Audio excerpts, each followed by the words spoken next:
এখানে 4 থেকে 5,000 স্টুডেন্টের তাদের জীবনের লাইফ জড়িত। শুধু তার বিষয়টা দেখছে কেন এটা বুঝতেছি না। 30 মিনিটে আমরা সময় বেঁধে দিয়েছিলাম, আর 10 মিনিটের মতো আছে। পুলিশ কখনো স্টুডেন্টদের সাথে স্টুডেন্ট পাওয়ারের সাথে কখনো পেরে উঠতে পারবে না। দয়া করে 24-এর পুনরাবৃত্তি করবেন না, আমাদেরকে সর্বোচ্চ সহযোগিতা করবেন। আপনারা সবাই জানেন যে আমরা প্রায় 1 মাস ধরে আন্দোলনরত আছি। আমাদের পিএসসির যে আমাদের সিলেবাস দিয়েছিল বা রুটিন দিয়েছিল, সেই রুটিনের আমাদের যে ফ্রেশাররা যারা প্রায় 3,500 থেকে 4,000 স্টুডেন্ট ওই রিলি কোয়ালিফাই করার পরে ওদের জন্য আসলে 45 দিন যে সময় বেঁধে দিয়েছিল, সেটা আসলে কোনোভাবে একটা স্টুডেন্টের পক্ষে সম্ভব না যে এই 45 দিনে একটা স্টুডেন্টের পক্ষে যে ব্রিটেনের এত বড় সিলেবাসটা কভার করা।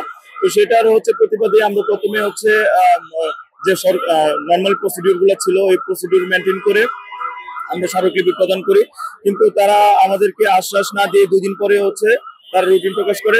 তার প্রতিবাদে আমরা পরবর্তীতে মিছিল কর্মসূচি শুরু করি এবং ইভেন এখন আমাদের 4টা ভাই অনশনরত আছে, প্রায় 80 ঘন্টার উপরে হয়ে গেছে। তাদের কোনো ভ্রুক্ষেপ নাই, তারা এখনো তাদের বিষয়ে অনর।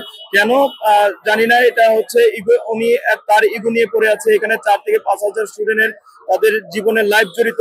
শুধু তার বিষয়টা দেখছে কেন এটা বুঝতেছি না। তার জন্য আজকে যে আমাদের কর্মসূচি, আজকের ভিতরে তারা আমাদের প্রজ্ঞাপন জারি করতে হবে, অন্যথায় আজকে আমরা শাহবাগ ব্লক করব যতক্ষণ পর্যন্ত না আমরা ফলাফল পাচ্ছি।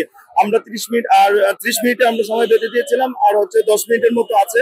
10 মিনিট পরে আমরা অবস্থান কর্মসূচি শুরু করবো আর কি। পুলিশ আমাদেরকে বাধা দিয়েছে, কিন্তু এই বাধা আসলে দমে রাখতে পারবে না। আপনারা দেখেছেন 24-এর আন্দোলনেও সেম হয়েছে, পুলিশের বাধা দিয়েছে, কিন্তু পুলিশ কখনো স্টুডেন্টদের সাথে স্টুডেন্ট পাওয়ারের সাথে কখনো পেরে উঠতে পারবে না।